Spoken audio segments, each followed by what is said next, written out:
N'oubliez pas que tout ce qu'on va voir, ce n'est pas des conseils en investissement, c'est vraiment à titre pédagogique et éducatif, que vous êtes responsable de vos gains comme de vos pertes. Trader avec l'argent, vous êtes prêt à investir. Que YDI ne garantit aucun niveau de revenu ou de succès ou de réussite. Deuxième disclaimer, il y a certaines choses qui sont soumises à une propriété intellectuelle. Si je partage un site, ça peut être leur site, donc attention à pas forcément recopier ou je sais pas quoi. Ou si je montre mon site, ben, il y a pas mal de choses qui sont soumises à propriété intellectuelle. Bonjour à tous, j'espère que vous allez bien. Bienvenue sur ce live où on va voir la structure aujourd'hui. La structure, c'est un élément qui est très très important dans votre trading.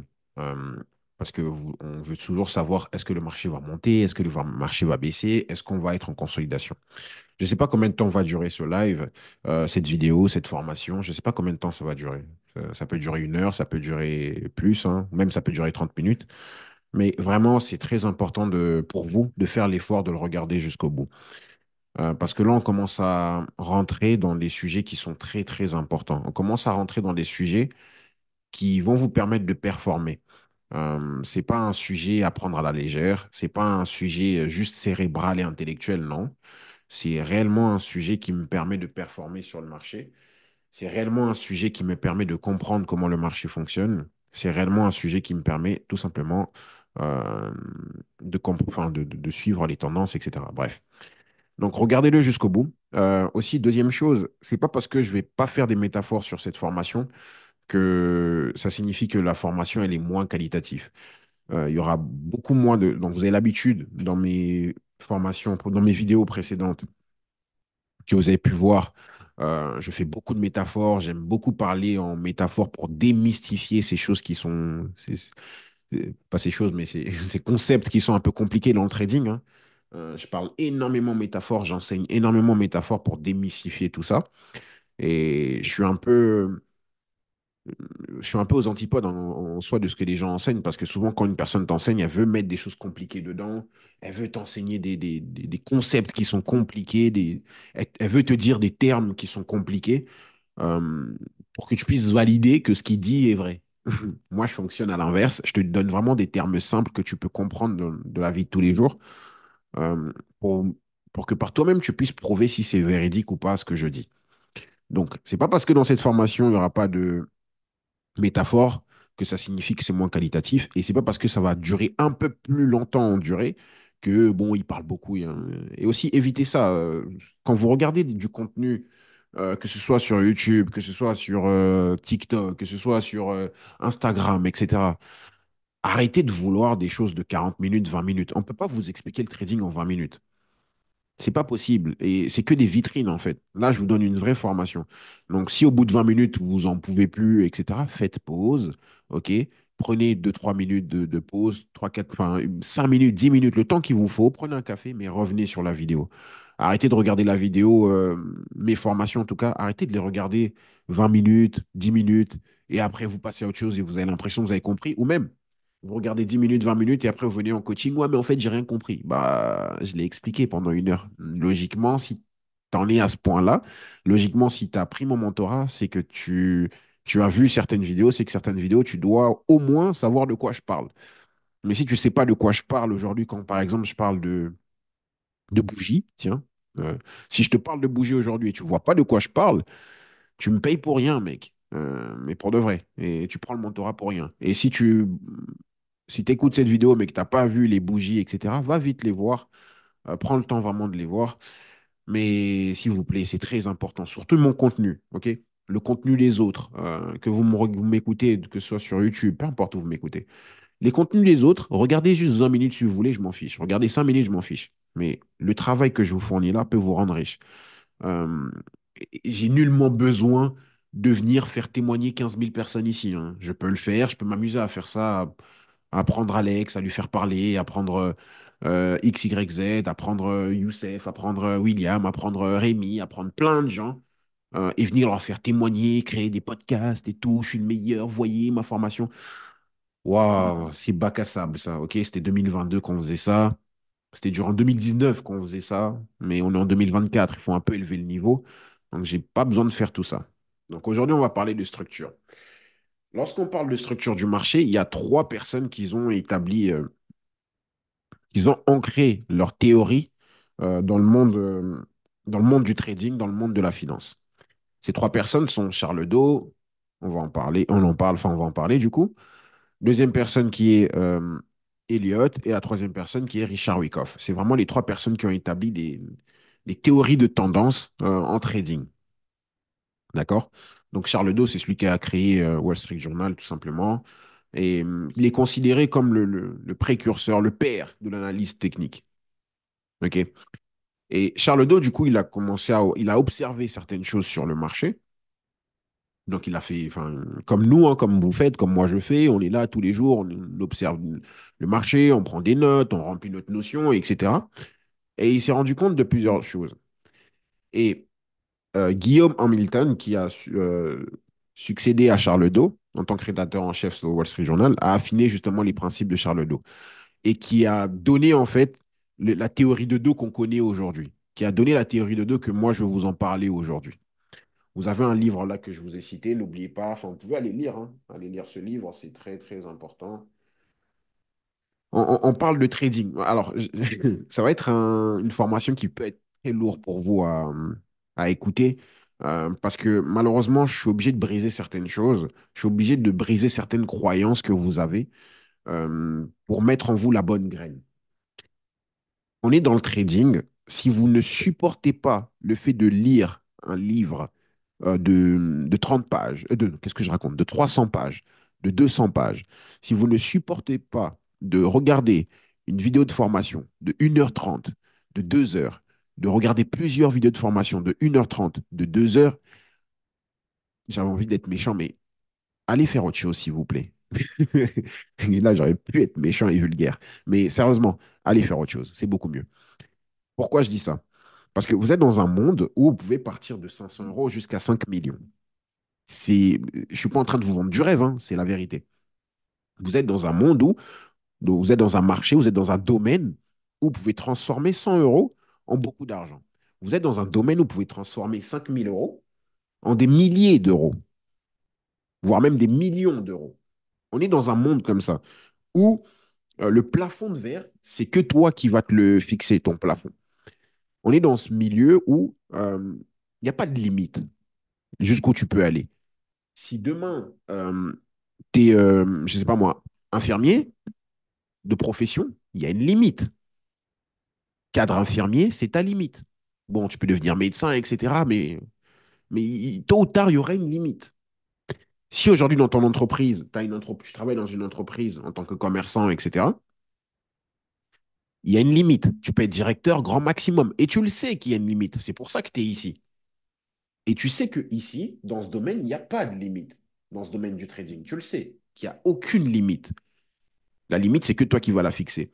Donc, pourquoi lorsqu'il s'agit de devenir infirmier, de devenir médecin, de devenir ingénieur, tu prends ce temps de regarder, de lire tes livres de 300, 400, 500 pages, tu prends ce temps-là d'écouter ton prof que tu n'aimes pas en plus, ce prof-là, tu l'aimes pas, non, on est d'accord que tu l'aimes pas. Ou tu prenais ton temps à écouter, si tu n'es plus à l'école comme moi, tu prenais ton temps à écouter un prof que tu n'aimais pas, tu l'écoutais pendant 2 heures tous les jours alors que tu l'aimais pas, qui t'a permis d'aujourd'hui d'avoir cet emploi-là que tu n'aimes pas en plus, à quand même plus forte raison, tu ne vas pas passer 2 heures à m'écouter tous les jours pour faire quelque chose que tu aimes certainement, peut-être que tu es passionné de ça, voire même qui t'apporte en termes de connaissances, en termes de compréhension, en termes de compétences, même en termes d'argent, une valeur qui n'a aucune limite. Change ta façon de penser déjà pour commencer. Et on continue. Je suis désolé, ça va être. C'est, vous allez vivre vraiment un vrai live de Armand, là, hein, une vraie formation d'Aïd Hervide, vous allez vraiment en vivre une. Charles Do, les principes fondamentaux pardon, de la théorie de Do reposent sur trois éléments. Do, il dit que le marché reflète toutes les informations disponibles. C'est-à-dire que tu n'as pas besoin d'autre chose que le marché pour comprendre ce qu'il fait. Déjà, enfin, c'est un peu l'inverse que moi je dis, un tout petit peu. Mais Do, il dit que tu as juste besoin du graphique, tu as juste besoin du prix, c'est ce que Charles Do dit. Tu as juste besoin du graphique, tu as juste besoin du prix pour comprendre là où le marché va aller. Est-ce qu'il va monter? Est-ce qu'il va baisser? Tu as juste à regarder le prix. Que le marché te fournit toutes les informations. Et il y a souvent une phrase que je ne sais plus qui m'a dit ça, mais qui me disait que lorsqu'on regarde les indicateurs techniques, c'est comme si on demandait à notre voisin si notre femme va bien. Imaginez-vous le graphique, donc le prix des chandeliers japonais. On a parlé de bougies dans les vidéos précédentes. Imaginez-vous les bougies, donc c'est notre femme. Et nous, on prend les indicateurs techniques qui correspondent à notre voisin et on demande aux indicateurs techniques, euh, est-ce que ma femme va bien actuellement? Est-ce qu'elle est énervée? J'ai l'impression qu'elle est énervée, mais elle est énervée contre moi ou pas? Bah non. Si tu as un problème contre ta femme, demande à ta femme. Si tu ressens que ta femme elle a un problème ou elle va pas bien, tu as juste à demander à ta femme. Tu n'as pas besoin de demander au voisin ou à la voisine qui n'en sait pas plus que toi. C'est un peu ce que Charles Doe veut dire. Enfin, moi, en tout cas, c'est ce que j'ai compris de Charles Doe, que le marché reflète toutes les informations disponibles. Tout est dans le prix. C'est la première des choses que tu dois mettre dans ton cerveau, dans ta tête, c'est que tout est dans le prix, selon Doe.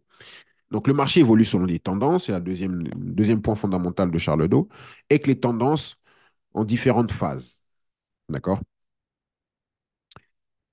Les tendances en question. Non. C'est pour ça que j'ai passé beaucoup de temps sur la première partie. Le marché reflète toutes les informations, ce qui signifie, retiens ça comme métaphore, si ma femme va mal ou va bien, si ma femme va mal, par exemple, j'ai le sentiment qu'elle va mal, je n'ai pas besoin de demander à mon voisin ou à ma voisine comment va ma femme. Il suffit d'aller demander à ma femme, est-ce que tu vas bien? Donc, va demander au marché, est-ce que Bitcoin va monter? Bah, va demander au prix. Regarde le prix. Pourquoi tu demandes aux gens? Va regarder le prix toi-même. Va toi-même regarder des prix avec tes compétences et tes connaissances. Ne demande pas aux gens. Deuxième point, la tendance du marché. D'où il a constaté qu'il y a trois types de tendances sur le marché. Donc, il y a la tendance primaire à long terme. Elle indique la direction générale du marché et dure généralement au moins un an. Donc, pouvant même s'étendre sur plusieurs années. Cette tendance provoque souvent une variation de prix d'au moins 20%, que ce soit à la hausse ou à la baisse. Il a identifié un deuxième type de tendance, c'est la tendance secondaire, qui dure quelques semaines ou quelques mois. Donc, il s'agit d'une correction ou d'un retracement de la tendance primaire. Ce type de tendance persiste au minimum 3 semaines, mais peut durer plusieurs mois et généralement, elle corrige au moins un tiers du mouvement de prix précédent, un tiers de la tendance primaire. Et le troisième type de tendance que Do a découvert, il s'agit de la tendance mineure, donc de quelques jours, de quelques semaines. Ce sont des fluctuations quotidiennes moyennes. Ce type de tendance dure généralement moins de 6 jours et n'a pas une grande importance dans la théorie de Do. Donc, on peut le voir, le distinguer ici sur SP500. Vous avez la grande tendance, donc la tendance primaire, que j'ai matérialisé, pardon, par ce mouvement haussier. Donc, tout ce mouvement haussier, tout ça, c'est la tendance primaire. Et vous avez en jaune les corrections de cette tendance primaire. Et ensuite, vous avez la tendance mineure à l'intérieur. Un autre point qui est important dans la théorie de Do, c'est les phases du marché. Donc, selon Charles Do, le marché passe par trois phases aussi. Phase d'accumulation, c'est très important. Les mots que j'ai mis ou les phrases que j'ai mis en couleur, même quand j'appuie dessus dans mon intonation, c'est très important. Phase d'accumulation. Donc, les investisseurs avisés commencent à acheter lorsque le marché est bas. Ça aussi, j'aurais pu le mettre en couleur. Lorsque le marché est bas. Bon, je m'adresse aussi à des personnes qui sont avec moi ici en live qui ont un certain niveau, donc je vais aussi dire des fois des termes que peut-être que tu ne peux pas comprendre, toi qui m'écoutes, parce que tu viens de découvrir Ray Vite, tu étais dans les premières vidéos. Ne t'inquiète pas, tu vas comprendre aussi tout ça. Mais excuse-moi, de temps en temps, je vais euh, parler, discuter aussi avec ceux qui sont avec moi en live. Je reprends donc. Premièrement, la phase d'accumulation. Les investisseurs avisés commencent à acheter lorsque le marché est bas. C'est très simple, les gars. Discount. Discount. Pas cher. Discount. J'achète. Discount, c'est là que, dans la théorie de deux, je vais avoir la phase d'accumulation. Deuxième phase, la phase de participation publique. Donc, le marché connaît une hausse soutenue alors que de plus en plus de personnes investissent. Vous savez, c'est le moment là où ah, Bitcoin, on y va tous, ouais. Personne n'en voulait, bah maintenant, personne n'en veut, par exemple. Quand il sera à 100K, participation publique. Tout le monde vient. C'est là que tous les indicateurs techniques, je ferai des lives, je ferai une formation sur les différents types d'indicateurs techniques. Je les mettrai en dessous de cette vidéo et vous allez comprendre que je veux vous rappeler que ça, c'est la phase de participation publique. Je vais vous le rappeler quand je ferai cette vidéo-là. Donc, le marché connaît une hausse soutenue alors que de plus en plus de personnes investissent. C'est là que nos indicateurs techniques, les moyennes mobiles, etc., ils sont à la hausse. Pour ceux qui ont un niveau un peu plus élevé, là. C'est là qu'on va voir les moyennes mobiles, hop, faire ceci. C'est là qu'on va voir nos RSI, hop, faire ceci. C'est là qu'on va voir les bandes de Bollinger s'élargir. C'est là qu'on va voir nos bandes de Bollinger s'élargir. C'est là qu'on va voir notre Ishimoku Kinkuyu remonter à la hausse. Ouais, c'est quoi? Waouh, t'as éternué ou quoi? Non, non, c'est le nom d'un indicateur. Ishimoku Kinkuyu. Mais c'est là que tu vas voir avec Ishimoku Kinkuyu, la Tenkan, la Kinjun, le Kumo, il va aller à la hausse. Pour ceux qui savent de quoi je parle. Phase de distribution. Donc, les investisseurs avisés commencent à vendre leur position alors que le marché a atteint un sommet. C'est ce qu'on a eu, par exemple, sur Bitcoin récemment lorsqu'il a cassé un ATH. Ceux qui sont avisés, ben, ils ont commencé à shorter. Ils ont commencé à vendre. Je parle de trading, je parle pas de. Enfin, je parle en trading. Là. En investissement, je ne sais pas si Bitcoin va descendre à 300 dollars, j'en sais rien. J'en sais rien. Enfin, si, j'en sais quelque chose, mais je ferme cette parenthèse, mais bref. Les investisseurs avisés, ou les traders avisés, on va dire, commencent à vendre leurs positions alors que le marché a atteint un sommet. Déjà, là, vous devez avoir des questions. Armand, quand est-ce que le marché accumule? Comment je peux voir une accumulation? Comment je peux voir une distribution? C'est des types de questions que vous pouvez me poser en coaching. OK? Mais on va avancer. Donc, ça se représente comme ceci sur votre graphique. Phase d'accumulation, phase donc absorption, phase de participation publique. Et ensuite, on a une phase de distribution. OK? Jusqu'à là, je pense que ça va pour vous. Vous avez un exemple ici sur Bitcoin, du coup, donc sur le précédent bull market, où vous avez eu une belle phase d'accumulation ici, en vert, une phase de participation publique. Vous vous rappelez de ce moment, hein? Ce moment où nous tous on achetait, hein? C'était magnifique. Vous vous rappelez ce moment où on a tous fait des multiples incroyables. Ce moment où on a tous pensé qu'on va tous s'acheter des hélicoptères. Ce moment intéressant. Donc, phase de participation publique. Et ensuite, phase de distribution là-haut en rouge. Ensuite, donc, la deuxième théorie que je souhaitais vous discuter avec vous aujourd'hui, c'est la théorie d'Eliott, de Nelson Eliott. Euh, sur la théorie de dos, pour moi, c'est ça les éléments les plus importants. D'ailleurs, sur chaque théorie, je vais tirer juste, dans cette vidéo, je vais tirer juste les éléments les plus importants. OK? Et ensuite, vous allez avoir au sein de la formation plusieurs vidéos où je vais revenir sur ces moments, sur ces théories. Je vais faire une formation, je vais faire plusieurs vidéos, je vais revenir sur la théorie de dos, plusieurs formations, je vais revenir sur l'héliottisme, plusieurs formations, je vais revenir sur, on va parler de Wyckoff aussi, je vais revenir sur Wyckoff. OK? Donc, on passe à Elliott. Qu'est-ce qu'il nous dit Elliott? Donc, Elliott, déjà, c'était un comptable, hein, c'était un comptable américain, un auteur. Il est connu pour avoir développé, du coup, la théorie des vagues d'Elliott. Peut-être que vous avez déjà entendu parler de cette théorie, des vagues d'Elliott. Et c'était à la suite, c'est tout simplement la suite, en fait, pour moi, c'est la suite de ce que Charles Doe a commencé comme travaux. Pour moi, c'est donner une petite précision encore à la théorie de Doe. Et ça ne tient qu'à moi. Ça, c'est que mon avis à moi. Donc, la théorie des vagues d'Elliott, également appelée Elliott Wave Theory, repose sur l'idée que le marché financier évolue selon des schémas répétitifs, basés sur le comportement psychologique collectif des investisseurs. Elliott a observé que le prix des actifs évolue en cycle en raison de l'alternance entre optimisme et pessimisme des investisseurs.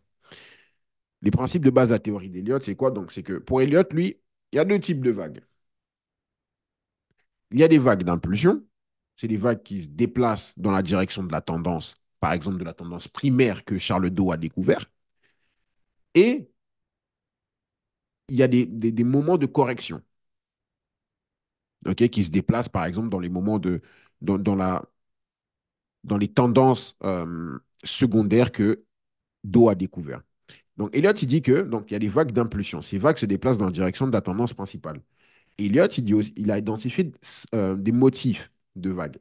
Pour Elliot, il y a trois mouvements d'impulsion et deux mouvements de correction lors d'une phase de tendance haussière ou même baissière. Et Elliot, il a numéroté ces vagues. Donc, je reprends. Dans les principes de base d'Elliot, c'est que pour Elliot, le marché fonctionne en impulsion et en correction. Ces impulsions et ces corrections, pour lui, ça forme ce qu'on appelle des vagues. Et il a donné il a annoté ces vagues de 1 à 5.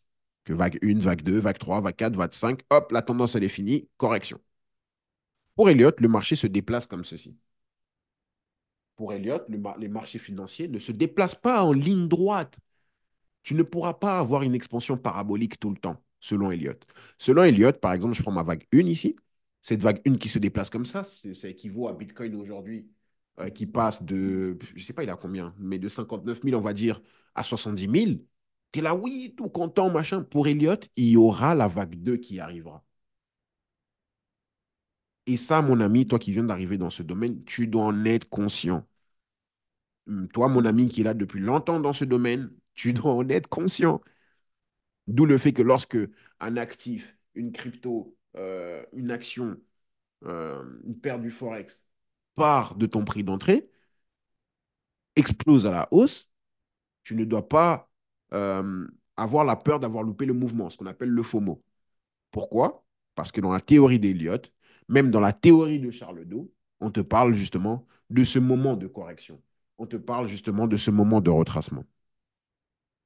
Ensuite, on a la vague 3, la vague 4, etc. OK. Pour Elliott, donc deuxième principe, les vagues de correction. Donc pour Elliott, après les 5 vagues d'impulsion, donc après ceci, 1, 2, 3, 4, 5, pour Elliott, le marché va entamer une phase de correction qu'il a noté. Il a juste donné un nom à ça. Il a appelé ABC. C'est tout. Mais ABC signifie quoi? ABC signifie je corrige mon grand mouvement d'impulsion. ABC signifie je corrige ma tendance primaire. ABC signifie je suis dans ma tendance secondaire. Tout simplement. Et tu vois que très souvent, ça nous arrive, hein, quand tu mouvement de baisse, hop, toi, tu achètes ici, et ben en fait, non, c'est la vague B. Et après, boum, on a la vague C. Sachez que, et ça c'est très important, sachez qu'une correction en trading sur les marchés financiers s'effectue comme telle. Elliott, pardon, te parle de ceci. On verra un peu plus tard, plus loin, que Wyckoff aussi te parle de quelque chose comme ceci. Donc retenez ça. Si j'attends une correction sur le marché, il ne faudra pas que je sois surpris que si le marché corrige de telle sorte. Parce qu'encore une fois, on ne descend pas à fond jusque dans les ténèbres. Non. Et à un moment donné, on retrace. Troisième principe à comprendre de Elliot, c'est la fractalité. Donc, c'est un aspect clé de la théorie de la vague d'Elliot. Ça signifie tout simplement que les modèles qu'on voit, les motifs qu'on voit, les modèles qu'on voit de vagues, on peut les décomposer et on peut les voir de manière indéfinie. C'est-à-dire, sur différentes échelles de temps, on pourra voir ce modèle-là, donc 1, 2, 3, 4, 5, ABC, se reproduire. Si par exemple, je le vois en weekly, donc une bougie égale à moi, vous avez vu les bougies, vous savez c'est quoi une bougie. Si vous n'avez pas vu les bougies, allez voir les vidéos sur les bougies. Donc une bougie égale à moi. Je peux voir, pardon, une bougie égale une semaine en weekly. Je peux voir ce motif-là ABC, mais si je descends en daily, je vais voir la même chose, mais en plus petite unité de temps. Si je descends par exemple en H4, H1, je vais voir la même chose, mais à l'intérieur. Je te montre. Sur ce mouvement haussier-là, sur la vague 1, à l'intérieur de cette vague 1, je vais pouvoir observer si je descends d'unité de temps, une, 2, 3, 4, 5. Une sous-vague un peu à l'intérieur. Je vais pouvoir découvrir une sous-vague à l'intérieur. Dans ma vague 2, pour vraiment vérifier que c'est ma vague 2, pour vraiment authentifier que c'est ma vague 2, je vais être capable de voir A, B, C. Et après 1, 2, 3, 4, 5, A, B, C, etc. Un peu comme Inception ou des poupées russes, des poupées dans des poupées dans des poupées. ou, enfin, je sais pas, j'ai plus d'exemples. Mais je pense que vous en avez plein des exemples. Je ferai des vidéos, enfin, encore une fois, comme je dis, je ferai des formations, je vais revenir dessus, je vais redécortiquer ça. Mais grosso modo, voilà un peu le tableau avec Elliott, comment l'utiliser dans votre trading, comment le trader, enfin, ce qui est idéal à faire si tu arrives à attraper la vague 1, le bout de la vague 1, mais franchement, bien, super, bravo, t'es excellent. Mais si tu la passes, pas grave, là, c'est un endroit pour entrer. La vague 2. La vague 4 aussi, c'est un endroit pour entrer. La vague B, donc si tu attrapes le sommet de la tendance, magnifique, hein, incroyable, bravo, félicitations à toi. Mais la vague B, c'est très intéressant pour entrer. Donc, voilà un peu les endroits pour entrer. Ce qui est intéressant avec Elliott à comprendre, ce qui est très important à comprendre, en tout cas moi dans mon utilisation personnelle, dans cette formation, je ne vais pas forcément encore vous montrer mon utilisation, mais je peux vous en parler rapidement. Dans mon utilisation personnelle, l'idée pour moi, c'est de découvrir pourquoi je fais de l'Elliott, pourquoi ça, j'ai inclus ça dans mon trading, c'est pour savoir ce moment-là. Parce que ce moment-là, donc on reviendra dans les détails sur les vagues d'Elliott, mais il faut savoir que la vague 3, c'est jamais la plus courte. C'est toujours la fin. C'est souvent le cœur de la tendance. Moi, j'ai une petite question pour vous. Donc, en prenant 2 3 minutes, en réfléchissant un peu, donc prenez 2 3 minutes, regardez vos notes, bien sûr, hein. Qu'est-ce qui fait consensus sur les deux théories? Selon vous, qu'est-ce qui va dans le même sens, que ce soit la théorie d'Elliott ou la théorie de Charles Doe? Qu'est-ce que selon vous, c'est quoi les points communs de ces deux théories? Donc n'hésitez pas à me le dire, me faire un petit message si vous regardez cette vidéo, faire un petit message sur le Discord ou même écrivez directement en commentaire. Et ceux qui sont avec moi en live, dites-moi. Donc, qu'est-ce qui fait consensus? C'est que si une fois que vous avez répondu, maintenant regardez la correction. Qu'est-ce qui fait consensus? Elliott ou Charles Doe. Les deux, on se rend compte que les deux, ils parlent de tendance. On s'est rendu compte avec ceux qui sont en live avec moi que Charles Doe et Elliott, les deux parlent en tendance, qu'il y a différents types de tendances. C'est pareil pour les deux, parce qu'il y en a un qui te dit que le marché fait des impulsions 1, 2, 3, 4, 5, et à l'issue de ce 1, 2, 3, 4, 5, il va te faire un ABC de correction. Mais lui, comment Do il appelle? Do, lui, il appelle ça tendance primaire et ça tendance secondaire. Très bien. Elliott, il parle de fractalité. Charles Do, quelque part aussi. Si vous poussez un peu plus les connaissances sur la théorie de Do, vous allez voir qu'il parle aussi de fractalité. Là, je n'ai pas mis un point d'honneur dessus, mais c'est pareil. Il parle de la même chose. Et surtout, les deux te disent que les tendances en question ont un début et les tendances en question ont une fin. Charles Do te dit qu'il y a accumulation, début de la tendance, phase de participation publique, le cœur de la tendance, et distribution. Charles Do te parle de ces moments-là. Tac. Charles II, il te parle de ces moments-là et la participation publique. Elliot, lui donne un nom aussi. Elliot, lui, il appelle, mince, Elliot, lui, il appelle ça vague 1, 2, donc admettons, clac, 2, que tout ça, Elliot, il appelle ça 3, 4, et la fin ici, là où on distribue pour Charles Do, Elliot, lui, c'est la vague 5. Et ensuite, A, B, C. Enfin, B, C. C'est ce que vous devez retenir. C'est ce que vous devez retenir. C'est ce que mon cerveau a retenu. Donc, mon cerveau a retenu quoi? Mon cerveau a retenu que Armand, tu vois, quand tu prends un trade ici, Nelson, William, Sébastien, Jean-Jacques, Jean-Charles, tu vois, quand tu prends un trade ici, les deux théories te disent qu'il y aura cette phase-là. Pourquoi tu ne prends pas profit ici, hein? Quand tu achètes des cryptos bull market, bull run, ouais. Pourquoi tu ne prends pas des profits? Ouais, mais non, mais parce qu'en fait, ça va exploser, ça va aller jusqu'à 3 millions et tout. Ah, d'accord. Correction, tu pleures. Euro USD, GBP USD, machin, t'es dedans là. Ouais, RR20, pourquoi tu prends pas des profits ici? Ouais, mais non, mais parce qu'en fait, tu vois, là, je vais chercher l'inducement, de l'inducement, de l'inducement, de je sais pas quoi. Ah, ok. Ok, d'accord. Tu vas aller chercher l'inducement de je sais pas quoi, de je sais pas quoi. Mais tu vois, en fait, dans mon week-off, dans mon truc, ah, ok. Tu vois mon order block là-haut? Ah, ok. Bah, je vais chercher ça. Ah, ok. Correction. T'es passé d'un RR de 20 à prendre des profits. T'es revenu à RR de 3 et t'as plus envie de prendre des profits, voire même le marché, en fait, c'était pas une correction. C'était pas une simple correction, tout ça, c'était un renversement. Piou. Est-ce que ça va pour vous? À l'inverse, t'as loupé tout ça. Les deux, donc, qu'est-ce qui fait consensus pardon, chez les deux? C'est que tu as loupé le mouvement de la tendance primaire. Ok, correction. Ce qui fait consensus chez les deux, c'est qu'ici, on peut repartir aussi. Donc, c'est pas grave si tu as loupé ça. Ne chasse pas ici. Trop tard. Admettons, c'est du H1, ça, hein. Ne chasse pas, trop tard. Ouais, mais le gold a atteint son ATH. Le gold a atteint son ATH. Mon ami, tu es là-dedans. Actuellement, on est en août 2024. Mon ami, tu es là-dedans. Tu es ici. Il faut aller en parler là. Il faut aller faire des lives ici.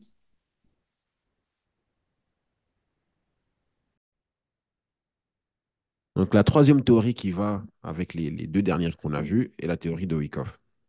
Wyckoff, c'est aussi un analyste, hein, analyste qui a étudié le comportement des grands acteurs institutionnels du marché. Et lui, il base sa théorie aussi sur d'autres choses qu'on va voir ensemble. Sur d'autres choses qu'on va voir ensemble. Donc, premièrement, il base sa théorie sur l'offre et la demande. C'est l'un des principes qui est, lorsque vous utilisez la méthode de Richard Wyckoff, elle vous parle aussi de l'offre et de la demande. Donc, selon Wyckoff, les mouvements de prix sont déterminés par l'équilibre entre l'offre et la demande. Petite parenthèse, pas pour moi. Lorsque la demande dépasse l'offre, le prix monte et inversement, l'analyse des volumes des transactions en combinaison avec des mouvements de prix aide à identifier ces déséquilibres et à prévoir les futures directions du marché. Donc, il y a plus d'offres de Bitcoin que de demandes de Bitcoin. Il y a plus d'offres de Bitcoin que de demandes de Bitcoin durant l'halving, par exemple, enfin post-halving. Eh ben, du coup, Bitcoin va monter, etc., selon Richard Wyckoff, selon cette loi, selon la loi de l'offre et la demande. Pour moi, non. Mais, allez étudier Wyckoff en profondeur. Ça peut être intéressant. Il y a un livre dessus. Vous pouvez trouver ce livre-là sur Amazon. Kindle, je crois, de Amazon. C'est un livre de 300 pages comme ça. Vous lisez, ça va être intéressant. Personnellement, je ne vais pas vous apprendre Wyckoff en profondeur. J'ai une manière de le lire. J'ai une manière de l'interpréter, Wyckoff. Je l'ai compris, j'ai une manière de l'interpréter. Je vais vous expliquer pourquoi. Mais par exemple, cette loi-là, je ne suis pas d'accord avec lui. Je suis personne, hein. Je suis personne, moi, Armand, mais je ne suis pas d'accord avec lui. La loi de la cause à effet, ça, je suis d'accord avec lui. Wyckoff a proposé que les phases d'accumulation, donc achat agressif par la smart money, et de distribution, tiens, on a déjà vu ces mots quelque part, créent une cause, donc ces phases d'accumulation vont créer une cause qui mène à un effet sous forme de mouvement de prix significatif. Donc cette loi aide à déterminer l'ampleur potentielle d'une tendance à venir en mesurant la durée, la taille de l'accumulation, etc. C'est une manière, enfin, pareil, ça, je ne suis pas très d'accord, mais bon. Mais retenez cette loi-là, cause-effet. La loi de l'effort par rapport au résultat, donc cette loi postule qu'il doit y avoir une cohérence entre le volume, donc effort, et le mouvement de prix résultat. Si un volume, si un volume important ne produit qu'un petit mouvement de prix, cela peut indiquer une faiblesse sous-jacente et signaler un changement potentiel de tendance. C'est quelque chose que enfin, j'interprète différemment, mais oui, c'est intéressant de comprendre ça. Donc, ces lois de Richard Wyckoff vont nous permettre, donc lorsqu'on va l'étudier, et lorsque lui, il a créé ça, ça lui a permis de comprendre les mouvements de prix et les tendances de prix, des prix. Donc, la méthode Wyckoff divise aussi le marché en différents cycles, en quatre phases principales. Donc, on a une phase d'accumulation, une période où les investisseurs avisés, souvent ce qu'on appelle la... Vous savez, smart money, c'est juste l'argent intelligent, hein, en traduction en français. Smart money, enfin, c'est juste les personnes qui sont aguerries, avisées, etc. sur le marché. Donc, achète des actions, phase d'accumulation, c'est le moment où les gens aguerris, les algorithmes, machin, bref, tout ce que tu veux, achètent des actions et des actifs à des prix bas, à des prix qui sont bas, à des prix qui sont quoi? Ils sont bas, les prix. OK. Donc, est-ce que tu trouveras les accumulations dans les prix hauts, dans les prix qui sont élevés? Non. Donc, les accumulations, tu vas les chercher où? Je ferme cette parenthèse. Souvent de manière discrète, entraînant une stabilité des prix après une phase de baisse. Donc, qu'est-ce qu'on a par la suite quand on a à l'issue de cette accumulation, qu'est-ce qu'on va voir? Pardon, oui, à l'issue de cette accumulation, pardon, on va voir un marché augmenter. Donc, après l'accumulation, on va voir un marché monter de manière incroyable, tendance haussière, etc. Vous avez un exemple ici.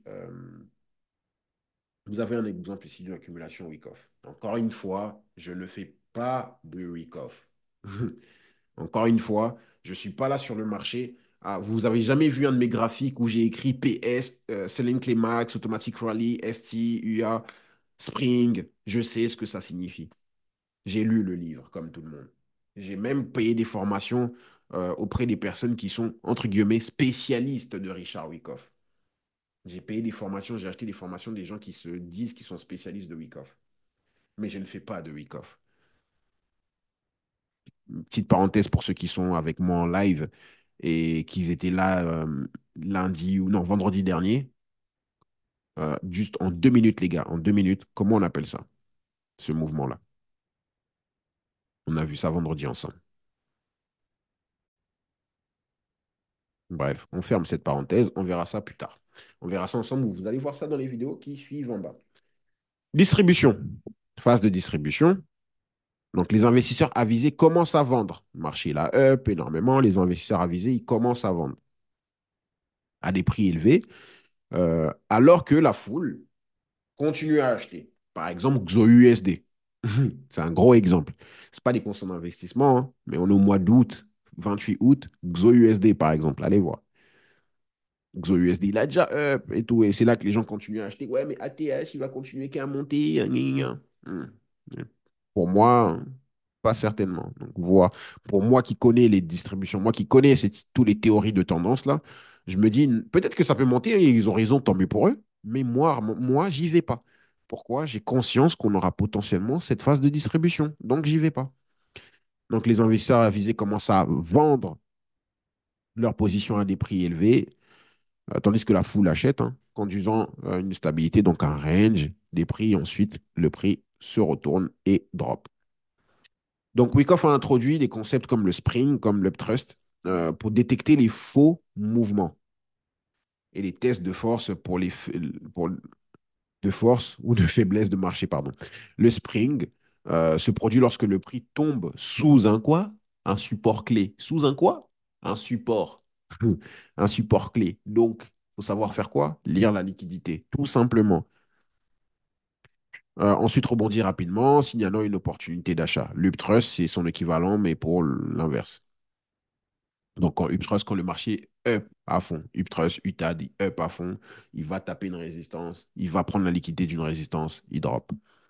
Je dis des mots qui sont importants. Je parle de liquidité. Donc, si tu ne sais pas c'est quoi la liquidité, va pas me faire tout ça. OK? Continue juste ton processus d'apprentissage dans les vidéos. Continue les vidéos qui sont en dessous. Regarde-les, regarde-les, regarde-les et tu comprendras au bout de 1 mois, 2 mois, peu importe le temps, tu comprendras tout ça et tu pourras faire une photographie correcte de tout ça. Je te donne à chaque fois des petites parties du puzzle que tu vas rassembler. Tu as entendu parler des bougies, tu sais lire une bougie, maintenant tu vas comprendre la structure, tu vas savoir lire la structure, tu vas comprendre les Fibonacci, tu vas commencer à comprendre les buy, les sell programmes, tu vas voir les contextes principes, tu vas commencer à comprendre les liquidités et à la fin, tu vas comprendre la fin du film. Bref, je reviens sur Wyckoff. Wyckoff, donc, lorsqu'il t'explique les phases de consolidation, les phases, pardon, d'accumulation, de distribution, etc., il te parle de phases d'ailleurs. Il y a différentes phases. Donc, phase A, phase B, phase C, phase D, phase E. Dans chaque phase, le prix a un comportement pour Wyckoff. Pour Wyckoff, dans chaque phase, le prix a un comportement. Et lorsque vous voyez à chaque fois shosh ici, ça signifie changement of caractère, que le prix change de caractère. OK. On passera du temps, enfin, rapidement, je passerai un léger temps à vous expliquer ce que ça signifie chaque mot, mais surtout le plus important, comment j'utilise. en sachant que j'utilise qu'en phase de consolidation, en sachant que Wyckoff, j'utilise que en phase de consolidation. D'accord? Bon, je vous ai spoilé un peu ce que je vais dire. Voilà. Donc, rappelez-vous, il y a quatre phases. J'en ai expliqué deux. J'ai expliqué des accumulations. Enfin, j'ai parlé des accumulations. Je n'ai pas expliqué, mais j'ai parlé de ça. Je vous ai donné l'information que ça existe. OK? Mais derrière, maintenant, après l'information, il faut aller manger. Je vous ai dit que ce restaurant-là, il est bon. OK? Mais maintenant, il faut aller manger dans ce restaurant-là pour confirmer que c'est bon et même trouver quel est votre combo parfait. Bref, Wyckoff. Je vous ai parlé de deux choses. Je vous ai parlé des phases d'accumulation. Je vous ai parlé de phases d'accumulation et je vous ai parlé de phases de distribution. Mais il y a des phases de réaccumulation et il y a des phases de redistribution. Est-ce que tu as déjà vu ça sur le marché? Oui. Comment voilà. Comment tu traduis ça aujourd'hui avec moi? Ça, tu dis à prise de liquidité, on revient dans un premium, on tombe. OK? Sache que Wyckoff, lui, il voit pas ça. Wyckoff, lui, il voit des événements ici. Que là, c'est un UTAD, machin, truc. Wyckoff, il voit ça, hop. Voilà, Wyckoff, il voit ça. Buying Climax, Automatic Rally, ST, nanana, UTAD, boom, on drop. OK.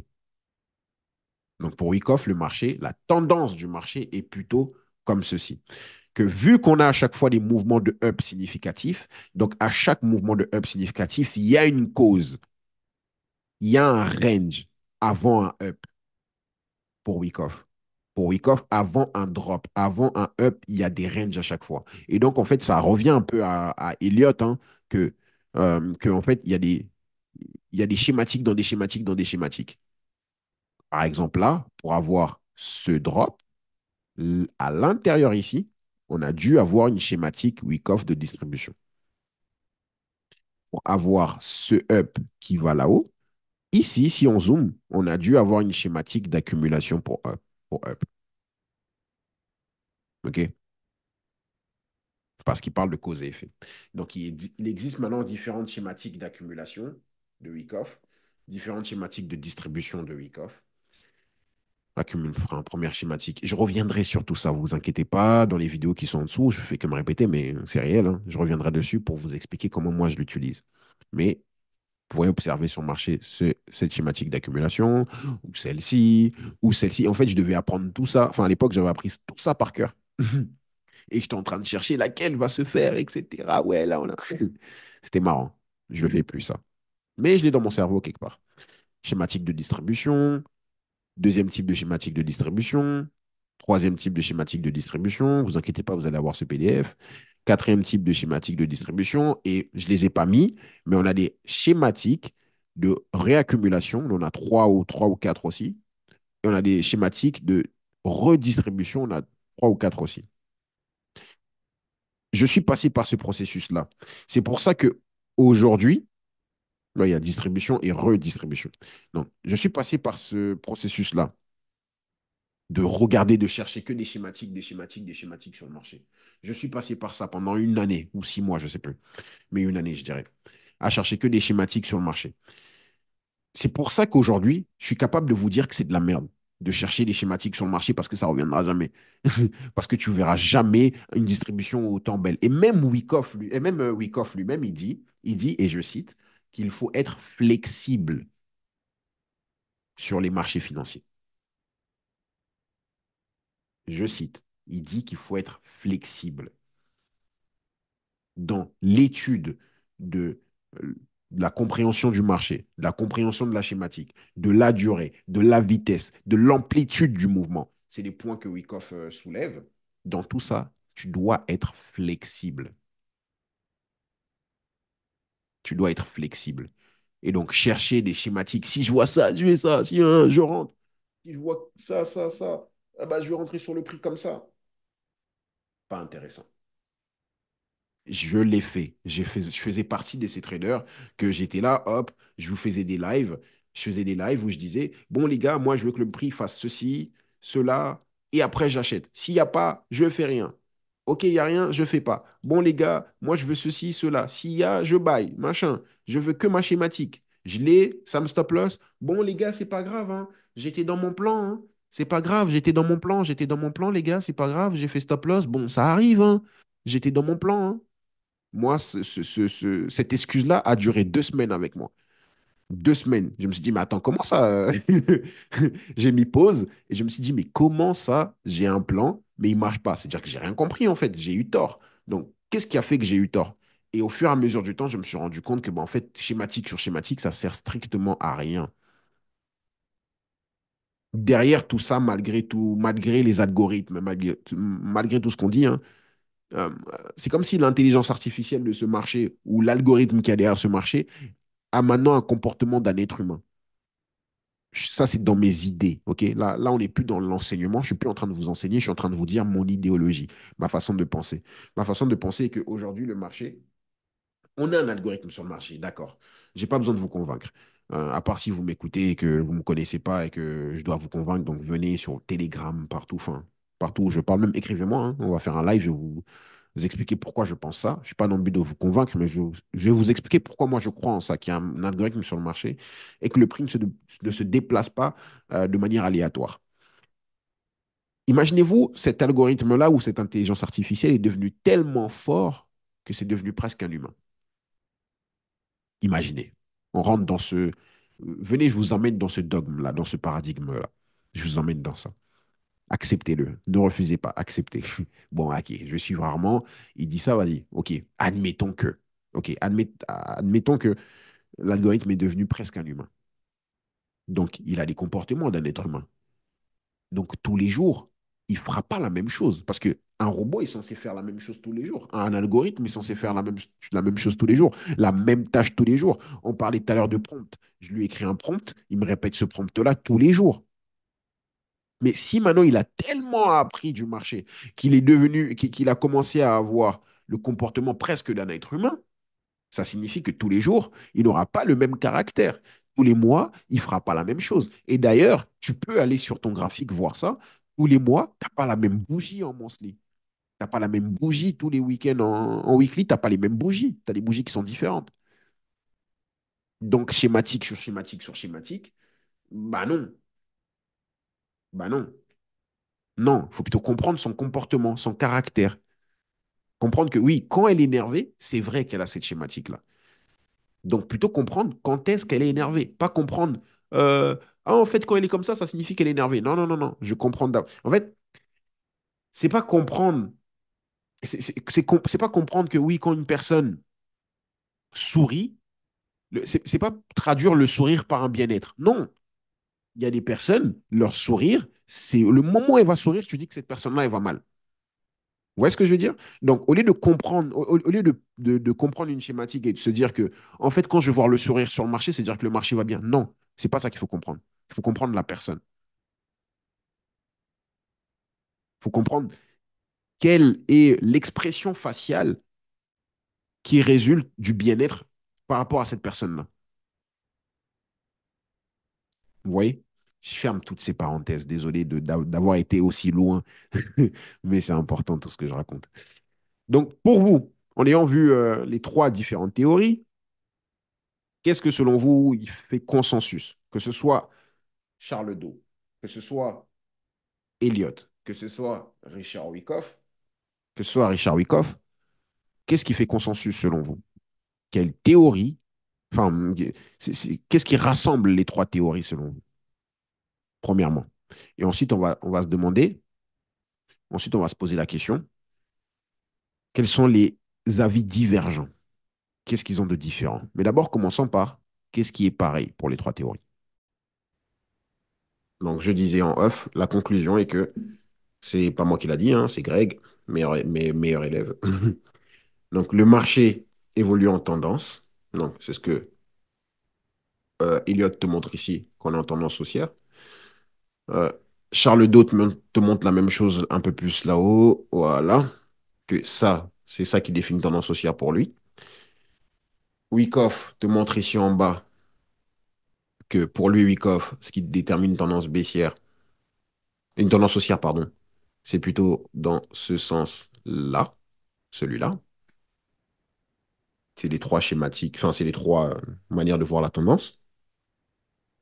Que dans ces tendances-là, on a des moments de retracement. Il y a des moments de retracement. C'est ce que les trois te disent.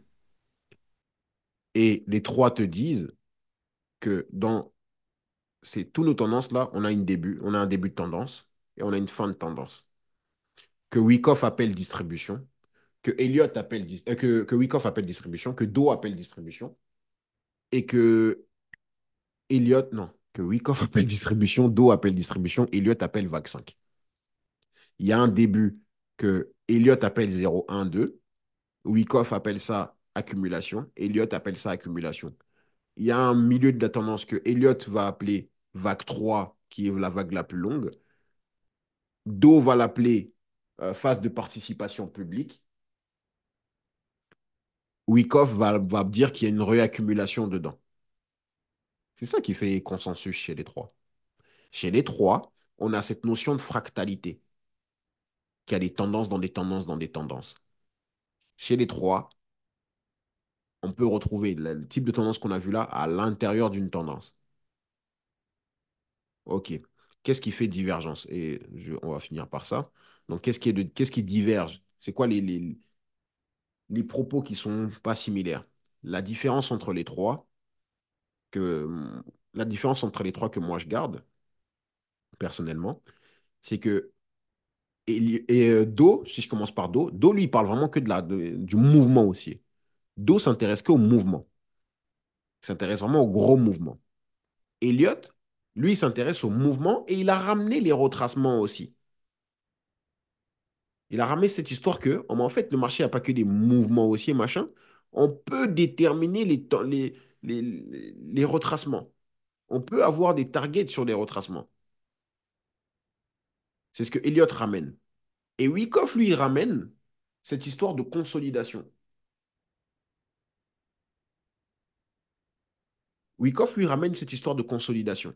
Que avant un mouvement haussier, il faut que ça consolide. Il faut une cause avant d'avoir une conséquence. Et dans mon cerveau, j'ai retenu que ça. Et vous me voyez tabasser le marché basé sur ça, les amis. Toutes les vidéos que me voyez faire, tous les posts que vous me voyez mettre sur Discord, tout ce que, tout. Ouais, mais Armand, comment t'as fait pour avoir un trade ici et le garder jusqu'à là-haut? Comment t'as fait pour... Dans mon cerveau, il y a ces trois, il y a ces choses que je viens de vous dire. Dans mon cerveau, il y a ces convergences d'opinion et j'ai la compréhension de ces divergences d'opinion. Quand je vois un range, je me rappelle de ce que Wyckoff fait. Quand je vois que le marché consolide, je me dis, OK, dans mon cerveau, il tourne en mode Wyckoff. Je ne dis pas que je vais commencer à faire AR, STNB, faire de l'alphabet sur les graphiques, je ne fais pas ça, mais j'ai compris ce qu'il a voulu dire par là. J'ai compris que, OK, pour lui, quand le marché accumule, il faut qu'il y ait cet événement-là. Pour lui, quand le marché distribue, il faut qu'il y ait cette prise de liquidité-là. Donc, quand le marché consolide, j'ai en tête Wyckoff. Quand je vois que le marché est en expansion, j'ai en tête Charles Do, mais en mieux, j'ai en tête Elliott parce qu'Elliott, il me donne une target. Do, il ne me donne pas une target. Do, il me dit juste que vas-y, ça monte. Ou Do, il me dit juste que vas-y, ça baisse. Mais Elliott, lui, il me dit non, tu vois la baisse qu'on a là, c'est la vague 3. Do, lui, il me dit mais non, tu vois la baisse qu'on a là, c'est la vague 4. Il me met un nom sur ça. Le marché, il a consolidé, il a poussé à la hausse, comme ça. Elliott, lui, il me dit, Elliott, il me permet de comprendre ça, de mettre un nom sur lui. Elliott, il me permet de me dire que tu vois ça là, c'est vague 3, vas-y, vas-y. Quand je suis ici, quand je suis ici à la fin, bon, je ne sais pas si c'est la fin ou pas. Pour savoir si c'est la fin, Elliott va me permettre de comprendre que là, c'est la fin. Wyckoff va me permettre de comprendre que là, c'est la fin. Do, dans ce qu'il a dit, ça va me permettre de comprendre que là, c'est la fin. Les trois font consensus, dans le sens que les trois te disent qu'il y a une première phase hein, où les plus aguerris sont là. Il y a une phase où tous les noobs, genre nous tous, les indicateurs techniques, tout passe à la hausse. Mais il y a une phase ici, là, il y a un moment ici où ils vont commencer à sortir les plus intelligents. Donc prépare-toi au drop, Euro USD. Je vous en ai parlé, non? Je vous ai dit début de semaine que même depuis vendredi, même depuis jeudi, je crois. Depuis jeudi, je crois. Même plus loin encore. Je pense à Guillaume quand j'ai fait des lives avec lui. Je disais, Euro USD, moi, je ne vais pas acheter, je ne vois pas l'intérêt. Pour moi, on a déjà tout fait ça, là. On est là-dedans. J'ai pas d'intérêt de faire ça. Parce que j'ai conscience de ce que eux ils voient. J'ai conscience de ces théories-là. Est-ce que ça va, vous me suivez? L'idée maintenant de ces semaines, donc là, je vous ai placé les trois théories. L'idée dans la semaine maintenant, c'est on va décortiquer chacune des théories. OK? Donc demain, après-demain, on va aller sur des graphiques, voir chacune des théories. Et à la fin de tout ça, à la fin d'avoir décortiqué chacune des théories, je vais vous montrer maintenant comment je les mets tous les trois sur mon graphique. Et je vais vraiment vous dire ce qui me passe par la tête. Et vous allez beaucoup mieux me comprendre maintenant. Voilà, voilà. J'espère que pour ceux qui m'écoutent en replay, j'espère que vous avez appris pas mal de choses. Je sais que vous allez avoir beaucoup de questions. Donc, si vous avez des questions, n'hésitez pas à me les poser sur le Discord, sur un endroit où vous pouvez me poser des questions. Mes Discord, très souvent. Voilà, voilà.